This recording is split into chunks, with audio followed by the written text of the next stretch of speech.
বারণ করার পরেও তুমি কালকের বাসনটা কেন মাজতে গেলে? তোমাকে তো বারণ করেছিলাম, বলেছিলাম তো রেস্ট নিতে। কি করব বল, তোর দাদা কি আর সে উপায় রেখেছে? ওই তো গিয়ে বলল, মা তুমি একটু সাহায্য করো, ও আর পারছে না।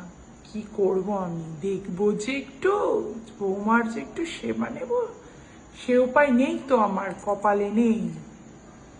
তোমাকে তো আমি বলেছি তোমার হাঁটু ব্যথা না হোক, হাঁটু ব্যথা হয়নি, তবুও পড়ে থাকবে। তুমি বলবে আমার শরীরটা খারাপ, আমি বাড়ির কাজ করতে পারবো না। করতে বলেছিল ওর মা যে বাড়ির সব কাজ করতে একেবারে অভ্যস্ত, করুক, এখন করুক। আর তোমাকে যে বলেছিলাম যে ওই রমলাকে, মানে তোমাদের কাজের লোকটাকে যে ছুটি নিতে বলেছিলে, একটু দেখো ওকে, ওকে দায়িত্ব টাইত্ব দাও।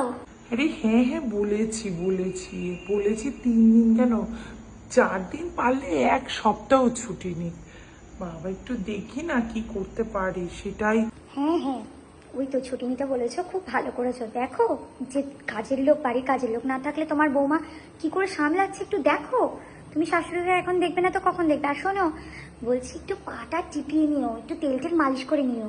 বলবে পায়ে ব্যথা করছে, সেই সব বলে একটু টিপিয়ে নেবে পাটা, একটু আরাম খাও। ঠিক আছে, রাখি মা। বাবা 2 দিন ধরে আমার আবার কাজের লোকটা আসছে না।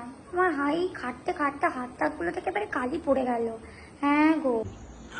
ওমা, সে কি কথা রে, আহারে আমার সোনা মেয়েটা, খাটতে খাটতে, ইস। শোন, তোকে ভালো কথা বলি, একা একা সব কাজ করতে যাবি না তো, শাশুড়িকে ডাকবি সাথে, বলবি আসো একটু হাতে হাতে করে দাও। তুই সব একা একারে নিতে যাবি কেন? একদম সব কাজ করতে যাবি না, বলবি আমি কিছুটা করছি তুমি কিছুটা করো। হ্যাঁ, তোর বরকে একটু বলে রাখবি। হ্যাঁ, ঠিক আছে। আর শোন, কাজের মাসিকে বলে দিবি আর যেন কামাই টামাই না দেয়, একদম না বাবা, আমার সোনা মেয়েটা। ঠিক আছে, রাখ।